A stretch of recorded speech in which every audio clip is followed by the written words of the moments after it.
आज सकाळ सकाळी डायरेक्ट आवरून सावरून एकदम ओकेमध्ये डायरेक्ट ट्रॅक्टरला वरती बसलो आणि डायरेक्ट ट्रॅक्टरला फेल मारला.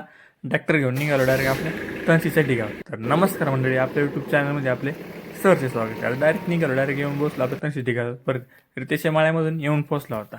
मग म्हटलं चला तोपर्यंत फेरफटका मारून येऊ. मग काय आलो विहिरीजवळ, एक चक्कर मारला, विहिरी बघून झाली. मग डायरेक्ट आलो आपल्या कांद्याच्या बांधावरती. गवत जास्त झालं होतं, म्हटलं इथल्याच गवत थोडं कापून घेऊ, म्हणजे कसं बांधे मोकळा होईल, गतपणे मोकळं होऊन झालं. लगेच गवताचा भारा घेतला, डोक्यावर ठेवला आणि चाललो आपल्या बांधाऱ्यावरून. शॉर्टकट डायरेक्ट येऊन पोचलो आपल्या तहसीलच्या ढिगाजवळ.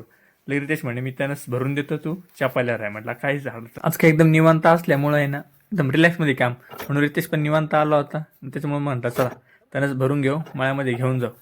पाणी एकदम ओकेमध्ये भरून झालं होतं, त्याच्यामुळे आता पाणी भरायचं कुठं शिल्लकच राहिलं नव्हतं. त्याच्यामुळं एकदम रिलॅक्स. आज मग रिलॅक्स नाही असं काही नाही काम निघतच राहतं. बघता बघता तनस एकदम ओकेमध्ये भरून झाली. लगेच भारे तनशीचे भरून घेतले, लगेच पॅक करून घेतले, निघालो मळ्यामध्ये. तेच म्हणे मी गावामध्येच राहतो, काहीच अडचण नाही. म्हटलं चालेल. मी पण लगेच मळ्यामध्ये येऊन पोचलो. कसं एकदम ओकेमध्ये. व्हिडिओ आवडत लाईक आणि शेअर करायला विसरू नका. एक मळ्यामध्ये येऊन पोचलो, ट्रॅक्टर आपल्या शेडमध्ये लावून दिला. म्हणलं बापू काका खाली करून गेलं. मला लागलं दुसरं काम, मला जायचं होतं दिंडोरीला. लगेच 120च्या स्पीडने आवरून घेतला, लगेच निघालो दिंडोरीला. हळूवार निघालो, जोरात नाही.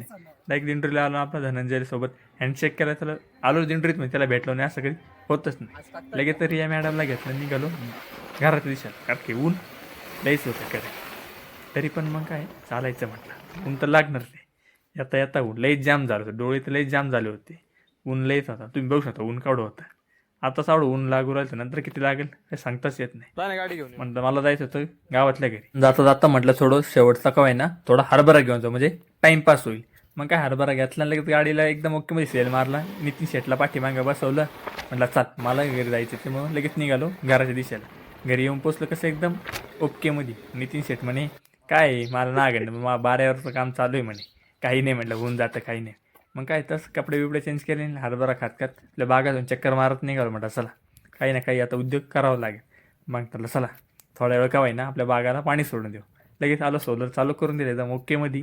म्हटलं चला जाईल तेव्हापर्यंत पाणी जाईल, वाटलं तेव्हा बंद करून देऊ. बाकी मंडळी आपली इथं गहू पेरलेलं आहे, शेवटचा गहू आहे, त्याच्यामुळं मग गवत पातळ पातळ होतं म्हणे, औषध मारण्यापेक्षा निधून देऊ म्हणे, काहीच हरकत नाही म्हणे. इकडे आपले वाटायनी पेरलेला गहू आहे, तिकडे पण रितेशराव बाऱ्यावर होता आणि बारेकरी पण होता. तो म्हणजे दोघे पण सोबत होते, बाहेर पाणी भरत होते. म्हटलं चला तुमचं चालू द्या. तर आलो, म्हटलं चला बागेला भरपूर पाणी झालं. लगेच येऊन बंद करून दिला. आजचा राहिलेला दिवस कसा घालवायचा त्यासाठी म्हटलं चला सोलर खाली त्याचा निवांत आराम करून घेऊ 2-3 तास. तर भेटूया पुढच्या नवीन व्हिडिओत, नवीन ब्लॉगमध्ये. व्हिडिओ आवडत लाईक करायला विसरू नका.